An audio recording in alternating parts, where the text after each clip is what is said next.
Boa noite, professores. Boa noite aos nossos coordenadores também, diretores. É um prazer estar novamente com vocês agora para dar boas-vindas ao nosso semestre de 2022.2. Hoje à noite, como é tradição aqui na nossa gestão acadêmica, o professor Dr. Márcio vai falar com vocês e irá tratar de alguns assuntos que estão recorrentes aí dentro do ensino superior. Professor Márcio, seja bem-vindo a mais uma semana de capacitação. Espero que os nossos professores e coordenadores desfrutem do conhecimento que o senhor sempre consegue passar para a gente.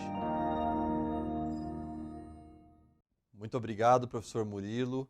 Também quero saudar a todos, diretores, coordenadores, professores, todos os membros do Corpo Técnico Administrativo de cada uma das unidades do Grupo Uniesp. É sempre uma alegria, um prazer muito grande poder fazer esse momento de acolhimento. Nesse tempo em que nós sentimos tanta necessidade da aproximação social, já que vivemos aí durante longo período em distanciamento social, é fundamental a gente primar sempre pela educação do acolhimento.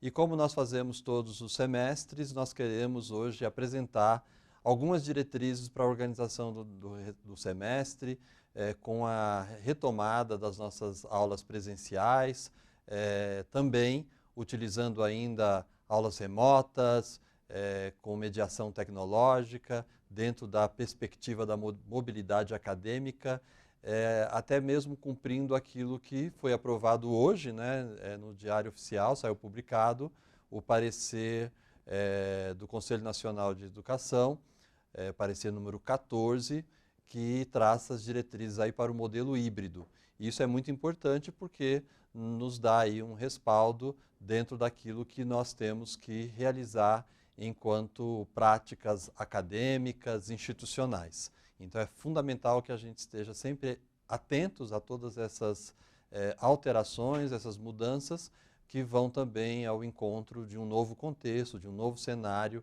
que tem um perfil de aluno diferente. E é exatamente sobre isso que gostaria de começar a tratar com todos vocês, né? Me permite chamá-los assim. Fiz um trabalho de biometria, né, bibliometria, que consiste no levantamento, por meio de várias publicações, artigos, manchetes de jornais, revistas, para que a gente pense no planejamento a partir, inicialmente, dos nossos destinatários. Nós não podemos planejar a ação acadêmica, pedagógica, sem pensar primeiro nos nossos alunos. Então, mais uma vez, nós propomos conversar um pouquinho sobre o perfil desses nossos alunos, sobretudo a partir desse período de pandemia em que nós estamos vivendo e os reflexos que isso traz para a educação, sobretudo a educação superior. Coloco aqui uma primeira notícia, né, que a partir desse levantamento do quanto a pandemia muda o comportamento dos universitários, mostrando que há de fato um impacto muito grande no comportamento dos jovens, no comportamento dos estudantes. Um dado interessante de se ressaltar é que, segundo o estudo do Observatório da Educação Superior, em 2021, 55% dos universitários concordam com a volta às aulas presenciais. A gente sabe que há um anseio aí de muitos com a volta presencial, mas somente em alguns dias da semana. Então, os dados têm nos mostrado que a grande perspectiva dos nossos alunos, na sua grande maioria, é que o retorno presencial possa acontecer para as disciplinas mais práticas, enquanto as aulas teóricas elas possam continuar sendo utilizado o ensino remoto. Nós sabemos que nós não temos a pretensão, o interesse de fazer das nossas aulas teóricas, todas elas remotas, mas nós temos que estar atentos sempre a essa predisposição dos nossos alunos, esse interesse dos nossos alunos em querer aulas desse modelo mais híbrido, né? Mesclando aí as aulas presenciais, síncronas com aulas assíncronas.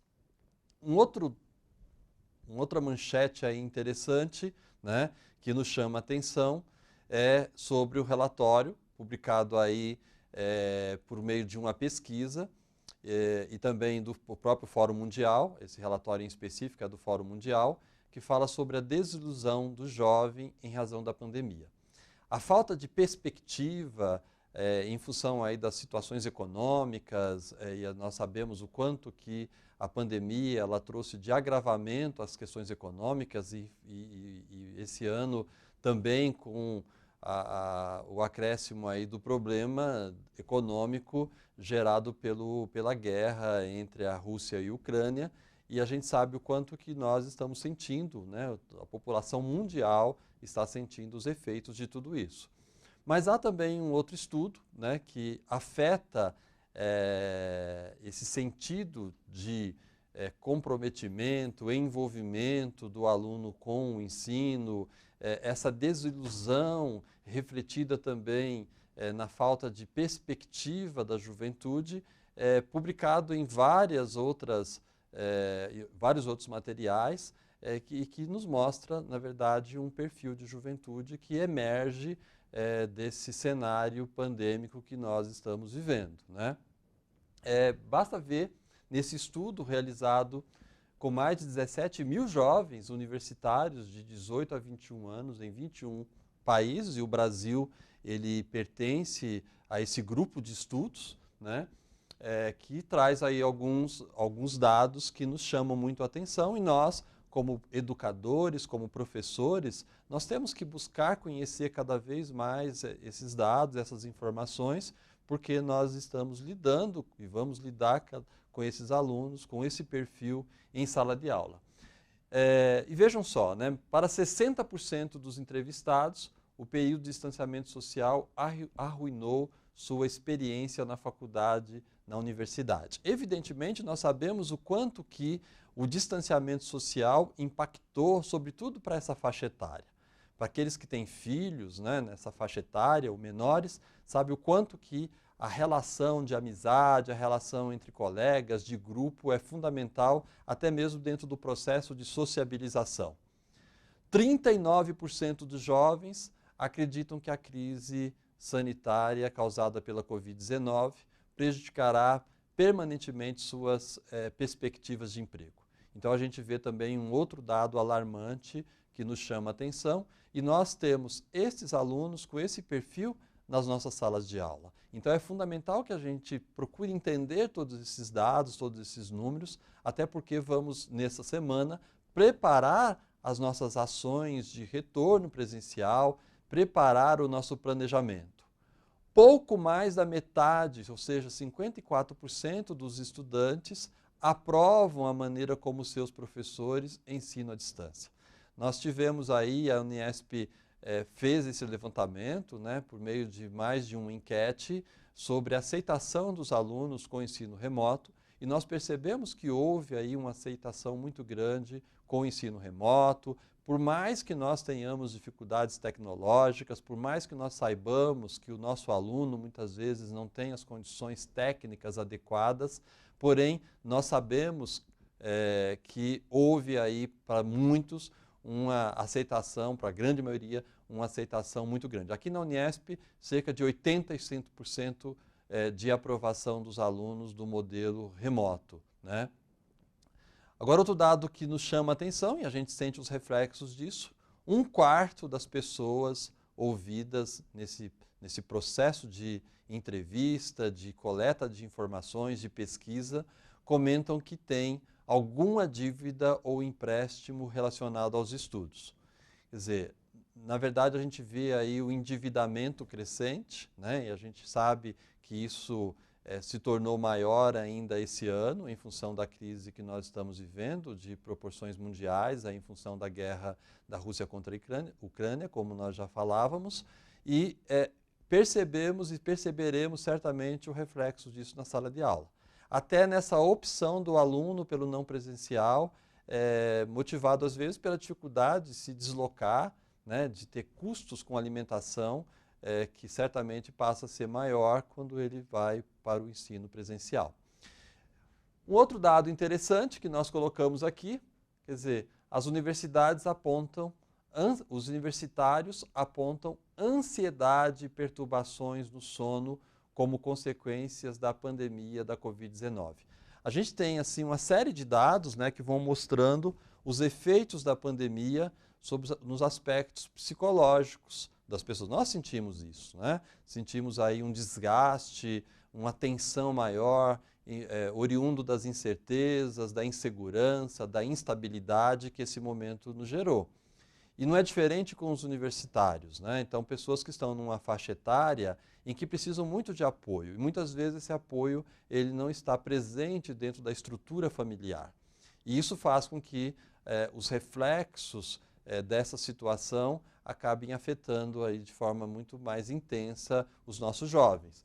Outro dado aqui, olha, ansiedade, depressão e estresse em estudantes universitários, o impacto da Covid-19.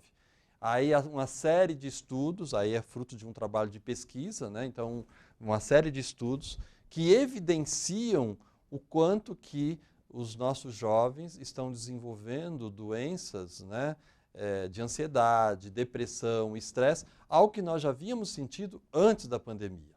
O mundo, o modelo de vida que nós temos é um modelo que nos conduz a isso, né? Então os problemas mais neurológicos, eles já vinham se acentuando e a gente já vinha discutindo isso em tantos encontros, não só dentro da área da saúde, das ciências sociais, mas nas mais diversas áreas, e a gente percebe que esse nível de ansiedade, de depressão, de estresse, e o que é pior, né, o índice de suicídio, ele aumentou aí a partir da pandemia.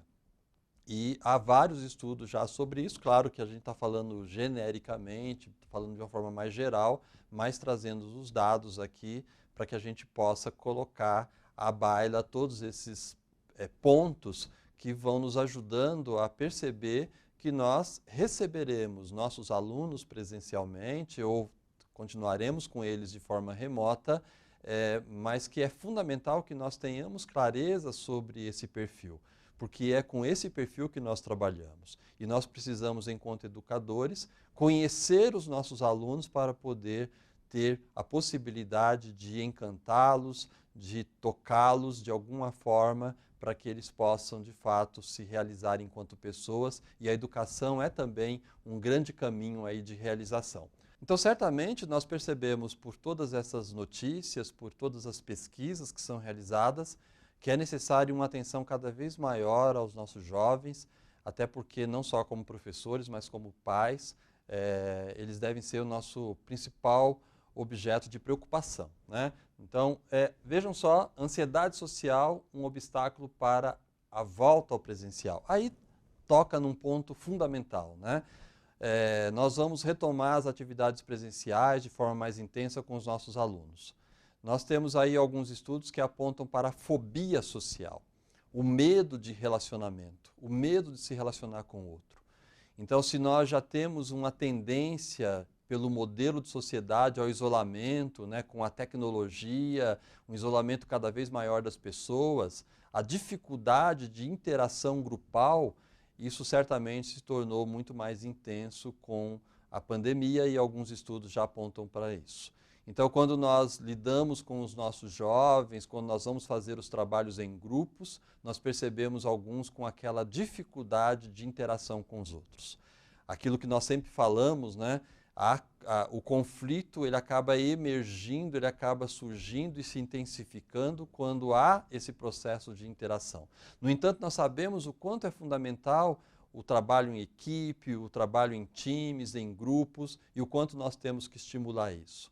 Então, essa ansiedade do relacionamento com o outro, da dificuldade, é algo que certamente nós enfrentaremos em nossas salas de aula e, como professores, nós devemos estar preparados para lidar com isso. Agora, evidentemente que tudo isso que eu tenho apresentado tem reflexo, né?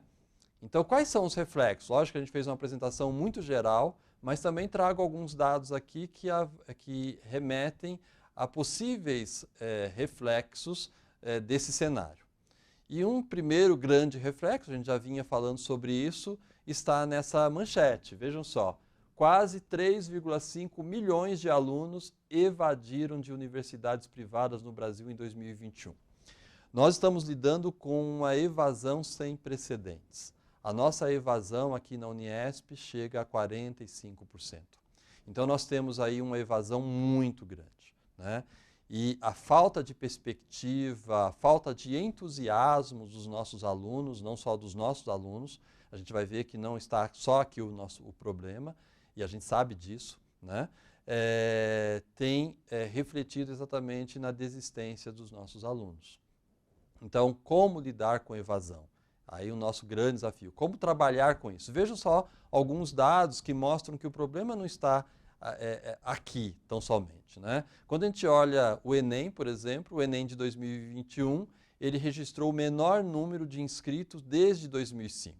Então, isso mostra certamente que nós tivemos um impacto muito grande, não só nas instituições privadas, mas também estivemos nas instituições públicas, tivemos também nos meios de seleção para os processos seletivos, o Enem é extremamente utilizado, né, pelas instituições públicas e privadas, 58% nas públicas, 30% das instituições privadas utilizam o Enem como critério, e a gente sabe o quanto que isso traz de impacto.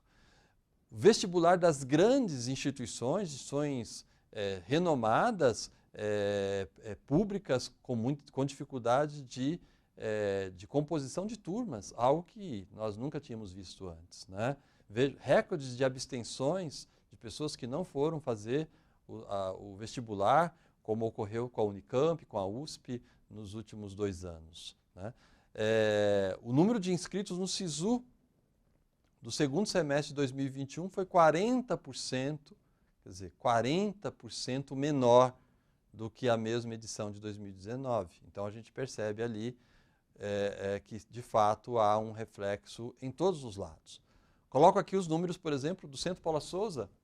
Veja só, do ingresso nas FATECs, a curva de queda, né, nesse ano, pegando aí só o comparativo de julho público dado, né, do segundo semestre de do segundo semestre de cada ano, desde 2018, o menor índice, né? Só o comparativo com o semestre passado, 2021, olha só o número, 82 mil alunos inscritos pagos para prestar o vestibular nas FATECs, e esse ano só chegou a 51 mil.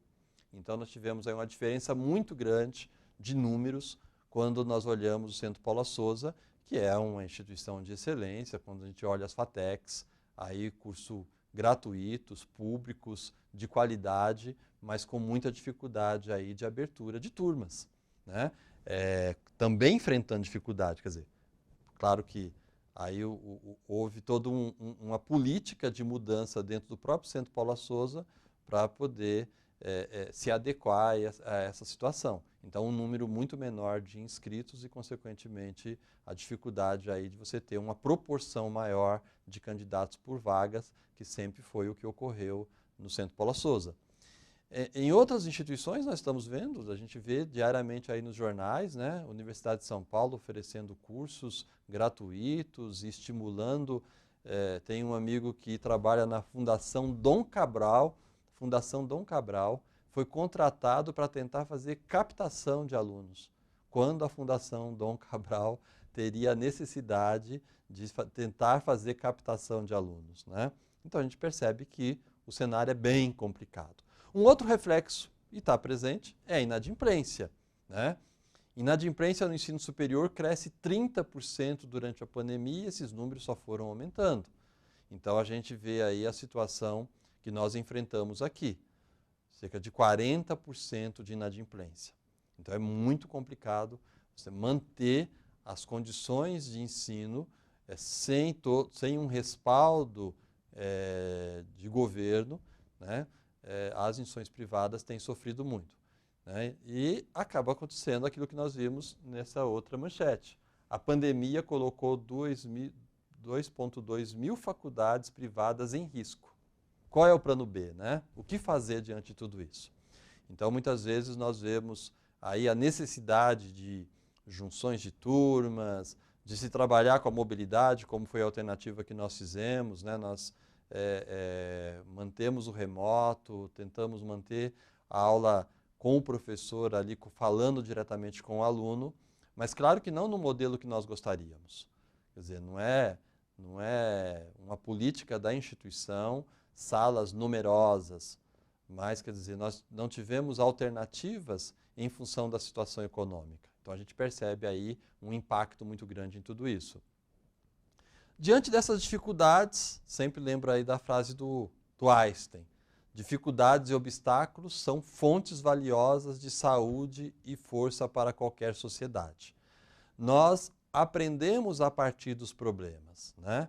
E a Uniesp, ela enfrentou ao longo da sua história, e a gente vai festejar agora, daqui a pouquinho, 25 anos de existência, e nesses 25 anos, quantas e quantas foram as suas dificuldades. Mas estamos aí, né? Tentando contornar, lidar com cada uma das dificuldades, enfrentar cada um dos problemas com resiliência, com adaptabilidade, com entusiasmo que nunca pode faltar em quem trabalha com a educação e, sobretudo, com esperança, né? Do verbo esperançar, não de espera, mas aquele que acredita sempre, que não desiste nunca. Isso deve ser a nossa nota característica, né? Essa persistência, porque é a persistência que traz êxito para o futuro. E nós só vamos construir o futuro se enfrentarmos os obstáculos do presente. E obstáculos não faltam, mas nós acreditamos na educação. E a crença na educação é que nos faz vencer os obstáculos, acreditando na contribuição que todos nós oferecemos para contribuir de fato para que os nossos alunos sejam novos sujeitos, né? Nós estamos contribuindo com a transformação de novos sujeitos, tanto cidadãos como profissionais. E esse é o nosso grande desafio. Formar, contribuir na formação cidadã, contribuir na formação profissional, para que nós tenhamos sempre a excelência, que é o único meio capaz de desenvolver economicamente qualquer sociedade. Então nós temos que acreditar na educação com essa sua força, não reduzindo, não limitando a formação do nosso aluno apenas à formação profissional, mas também a sua formação cidadã, a sua consciência social. Então nós queremos educar o nosso aluno, contribuir nesse processo educacional, utilizando todos os meios possíveis para ajudá-lo no seu processo de desenvolvimento. E nós aprendemos a partir dos problemas. Então nós não somos vencidos por eles, mas nós aprendemos a partir deles.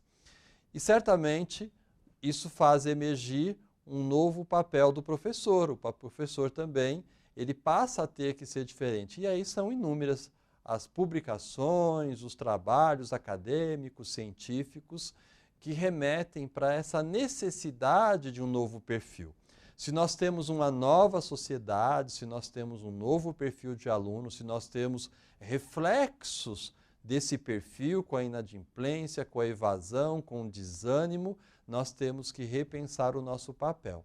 Nós não podemos ser os mesmos professores que nós éramos nos semestres anteriores. Aliás, a cada dia nós temos que buscar nos revestir de pessoas novas. Então, a ideia da inovação, ela deve ser algo contínuo em cada um de nós.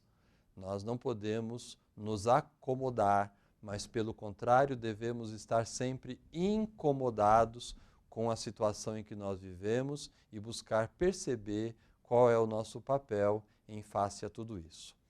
Evidentemente que muitas habilidades, competências vão sendo necessárias, né? Quando a gente fala de competências, claro que a gente vai pensar em conhecimentos novos que nós precisamos adquirir, o quanto que nós temos que aprender enquanto professores, o que nós precisamos aprender a fazer diante de todo esse cenário, né? Quais são as novas práticas que nós temos que aprender a desenvolver, que atitudes novas nós temos que ter. Então, tudo isso, essas dimensões da competência, vai nos mostrando cada vez mais que é preciso não ficar estagnado. Diante das situações, problemas, nós temos que buscar saídas, temos que buscar respostas. Então, nessa semana de planejamento também é um momento para isso. Para nós revermos o caminho que nós percorremos, olhar para trás, aprender com o passado, com a construção realizada e fazer uma nova construção. Pensar as nossas práticas, repensar as nossas práticas.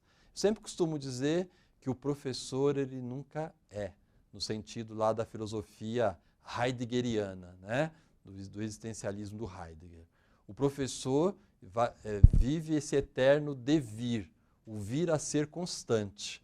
Estamos sempre em processo de construção, num processo de aprendizagem que precisa ser cada vez maior, um processo de aprendizagem que precisa ser cada vez mais contínua. E quantas coisas nós temos que aprender, né? Então, quando nós falamos de aprendizagem, essa consciência tecnológica, nós somos invadidos por uma sociedade digital, tecnológica, e por mais que nós tenhamos dificuldades em lidar com isso, nós temos que aprender a lidar com isso, nós temos que aprender a desenvolver habilidades que antes nós não tínhamos, em lidar com recursos que antes não existiam. Então, hoje, as possibilidades de uso da tecnologia para favorecer a educação são inúmeras. Então, nós temos que buscar aproveitar cada uma dessas oportunidades. Então, essa consciência do quanto a tecnologia ela é fundamental e o quanto ela pode nos ajudar, é claro que mal utilizada ela pode nos atrapalhar, mas ela pode muito contribuir com uma prática pedagógica mais atrativa, capaz de envolver o nosso aluno, capaz de despertar o interesse.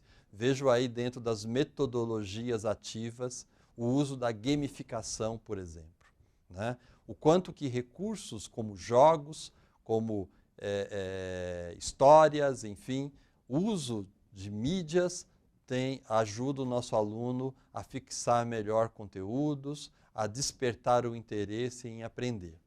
Nós sabemos até mesmo em função do perfil de um aluno que nasceu na era digital, da dificuldade que ele tem em ficar muito tempo ouvindo um discurso.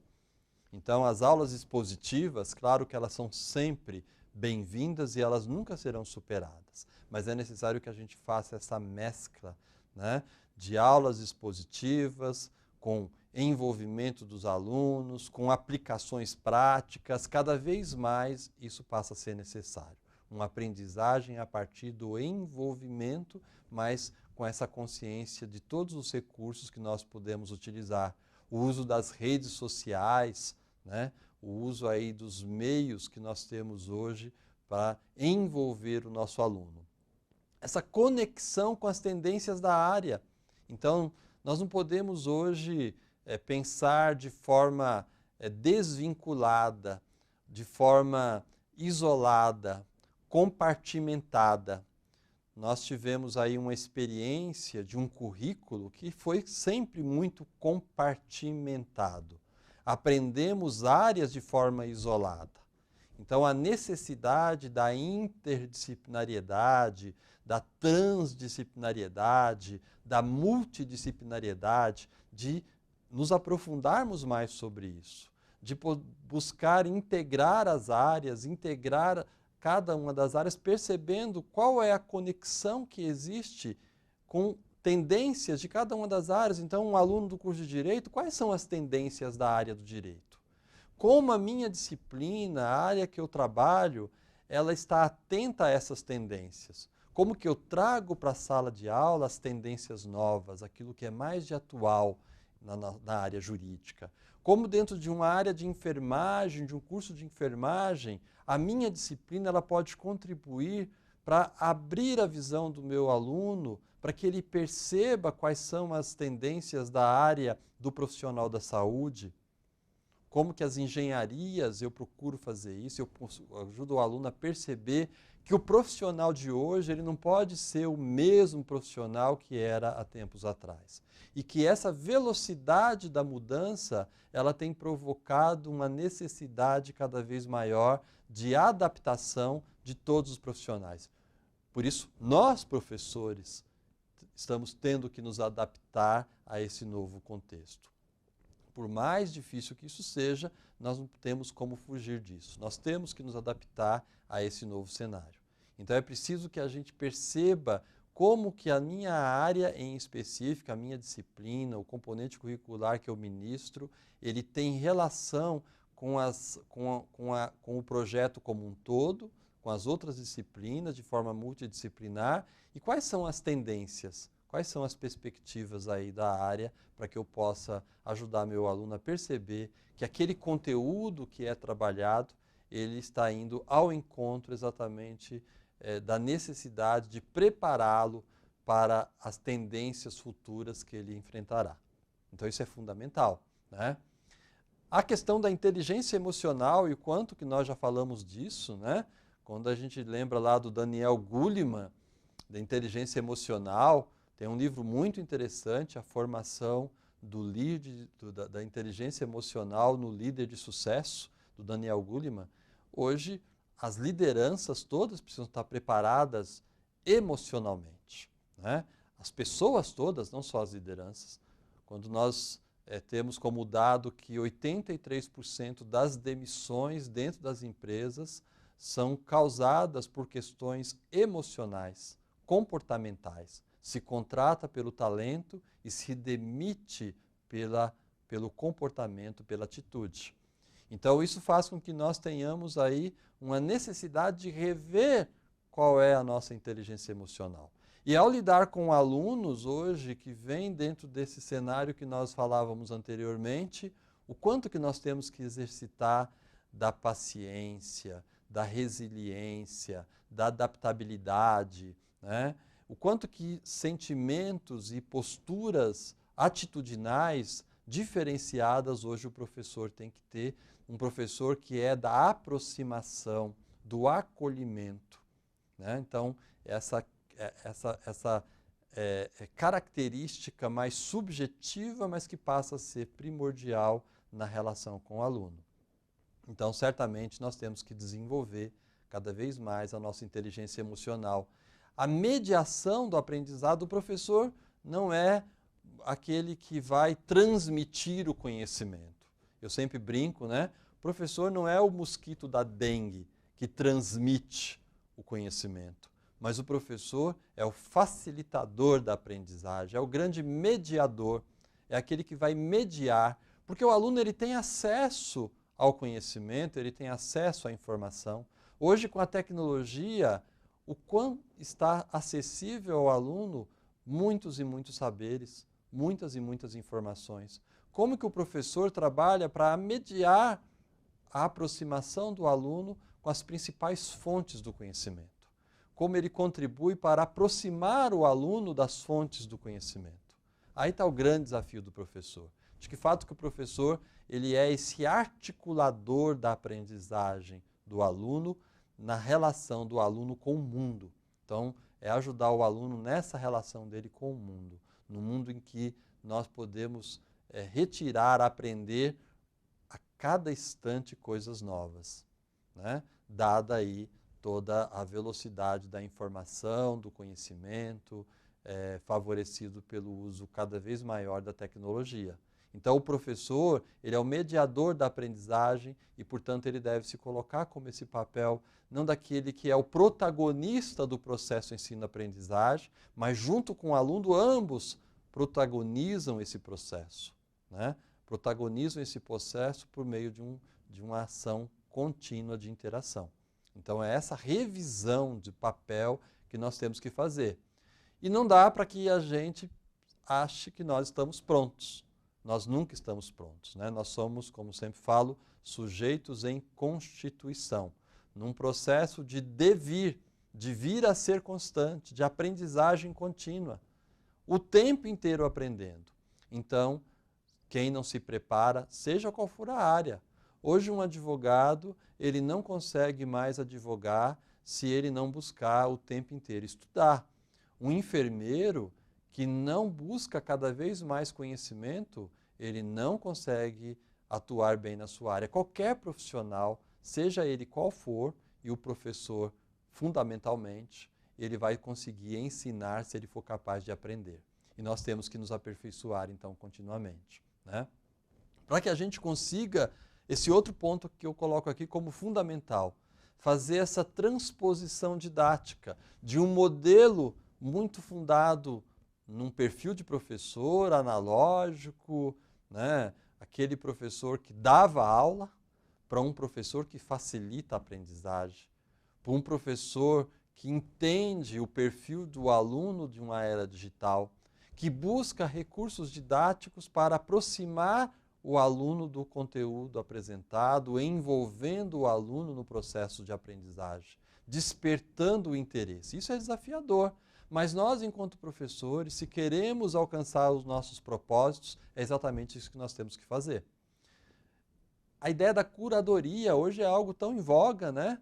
Quer dizer, o aluno ele tem aí acesso a quantos e quantos conhecimentos. Então o professor ele pode também apresentar conteúdos, ele pode ser esse grande curador que vai trazendo conteúdos novos, informações novas, ampliando a cosmovisão do aluno, tornando a visão muito mais ampla, a visão de mundo, integrando com as outras áreas, fazendo com que esse trabalho de curadoria seja responsável por fazer com que o aluno perceba que ele pode também aprender por esse viés da pesquisa, por esse viés da busca contínua do saber.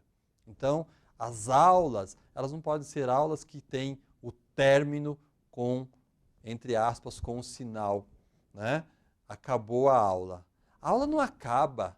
A aula ela continua para além, ela transcende, porque ela tem que despertar o interesse da continuidade, da permanente busca do saber. É isso que nós temos que desafiar os nossos alunos a querer buscar. É por isso que também nós temos que fazer com que isso seja para eles a motivação que vai fazer com que eles se diferenciem. A grande diferença profissional dos nossos alunos será nessa busca contínua de aprendizagem que vai fazer com que eles sejam profissionais novos. Eu sempre costumo dizer isso aos meus alunos: se vocês não se diferenciarem, vocês não farão diferença alguma. Então, para fazer a diferença, eu tenho que ser diferente. Não para ser melhor que os outros, mas para aprender cada vez mais, porque é isso que vai me instrumentalizar a realizar o que eu preciso realizar da melhor forma possível. E aí entram as competências relacionadas aí à questão emocional, né? As competências socioemocionais. Nós estamos lidando com uma situação de muitos problemas, de muitos conflitos, né? Então a gente falava ali de depressão, nós falávamos ali de desilusão, angústia, falta de perspectiva. Então, como trabalhar com os nossos alunos, né? Como envolver os nossos alunos? Como despertar os seus soft skills, quer dizer, aquilo que vai impulsioná-los para o sucesso. Então, de que forma que nós vamos desenvolver comportamentos? Porque quando nós falamos do desenvolvimento de competências, é evidente que nós não podemos pensar apenas no conteúdo, para não cair num conteudismo vazio.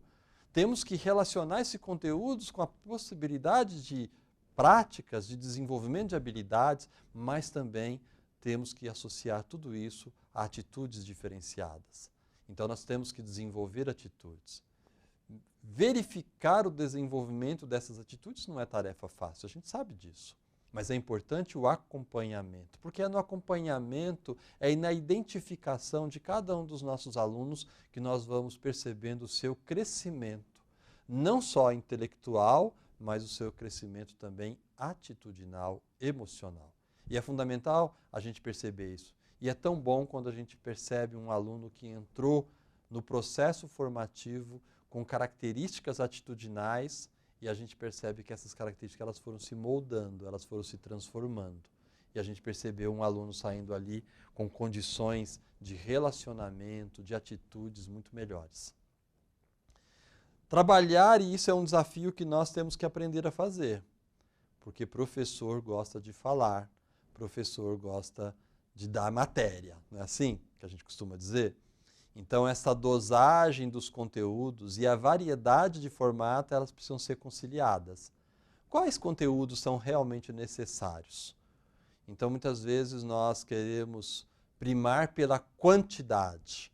A própria legislação, a Lei 9.394, né, quando fala lá de avaliação, vai falar da prevalência dos aspectos qualitativos sobre os aspectos quantitativos. E não será a quantidade de conteúdos que vai fazer a diferença, mas é como que nós aplicamos aquilo que realmente o aluno precisa. Então, por isso, a gente tem insistido em cada semestre, vamos rever os nossos conteúdos. Quais são os conteúdos necessários? Eu preciso dosar os conteúdos.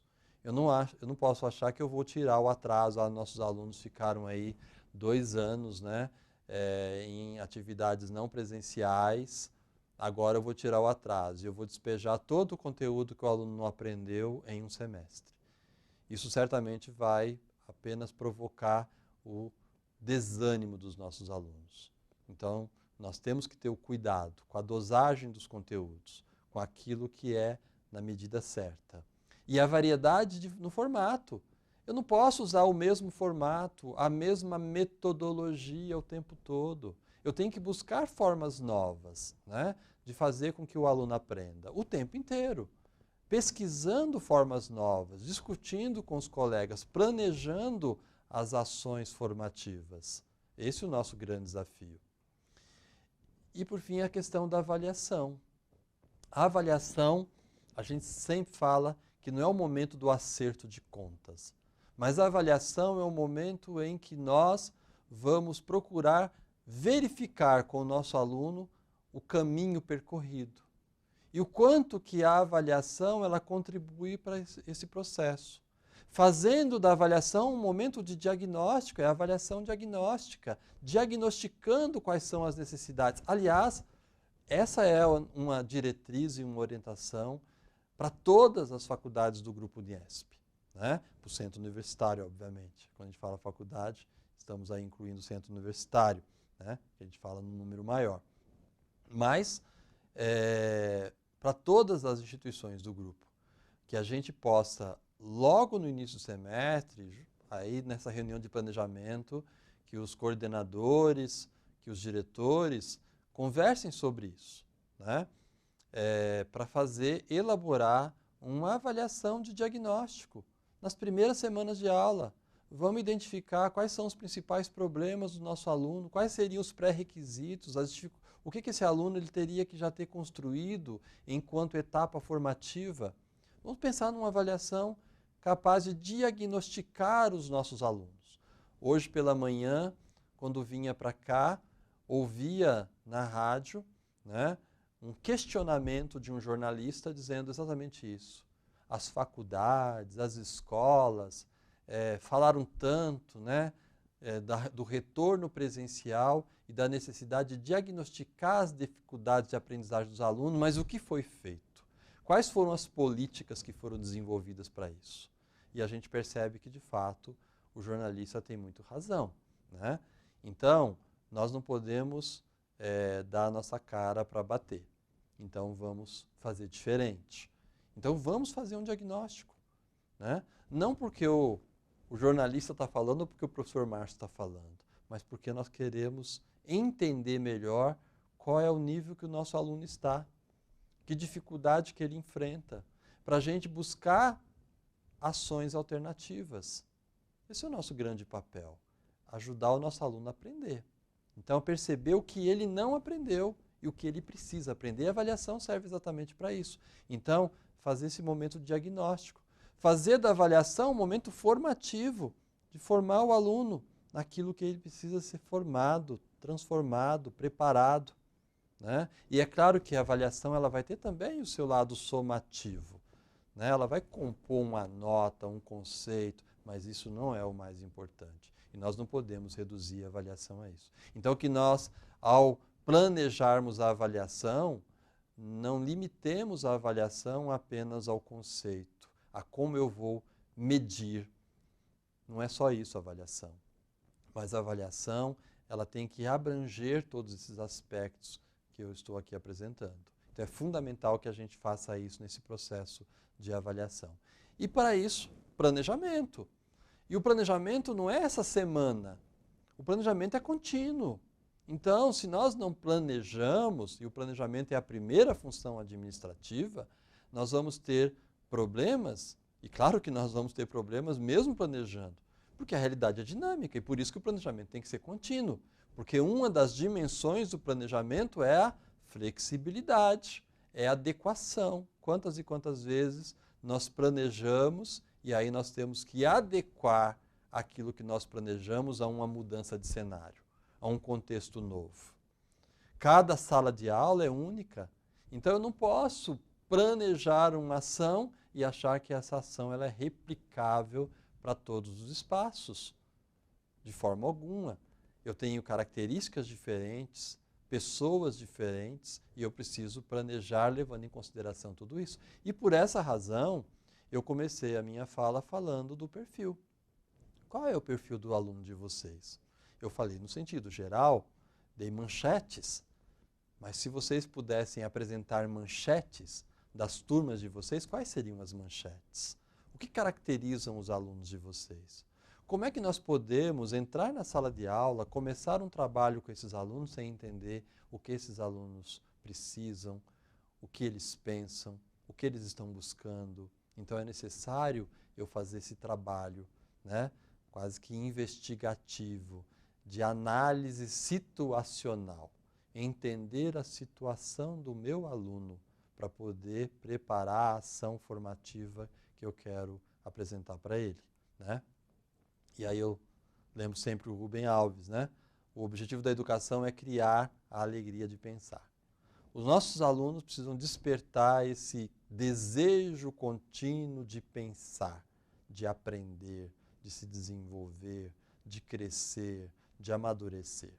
E é isso que nós queremos fazer nesse planejamento.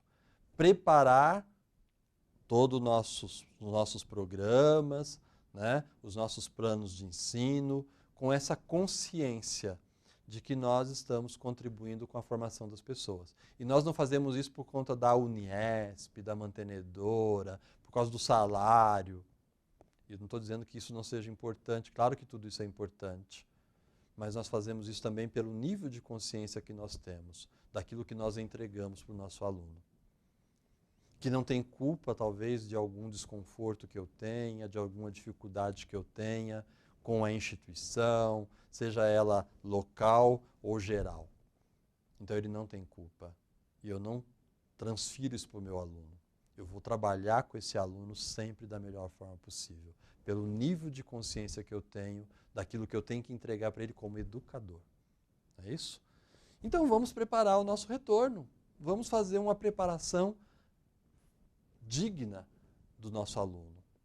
Vamos fazer ele se sentir, de fato, acolhido. Acolhido e protegido, seguro. Então, se nós teremos aí, em muitas unidades, nós vamos ter alunos presenciais, turmas que vão retornar presenciais, nem todas nós temos essa possibilidade, em função dos números de alunos, a gente sabe disso. Não dá para você abrir turmas aí com um número que é inviável, não tem sustentabilidade, porque vai comprometer as obrigações que a instituição tem com os próprios professores, com os colaboradores, e não é justo. Então, é preciso fazer o sacrifício, né? E a gente sabe disso. Então, vamos preparar da melhor forma possível esse retorno. Então, cuidando dos aspectos aí sanitários, não vamos esquecer que a pandemia não acabou. Na medida do possível, manter esse distanciamento. Na medida do possível, obviamente, observando aí as orientações de cada município, de cada região, mas fazer o uso das máscaras, né? Fazer a higiene das mãos, ter o cuidado contínuo com a higiene, ajudar os alunos a perceber isso, colocar cartazes, orientar, porque esse é o nosso papel enquanto educadores.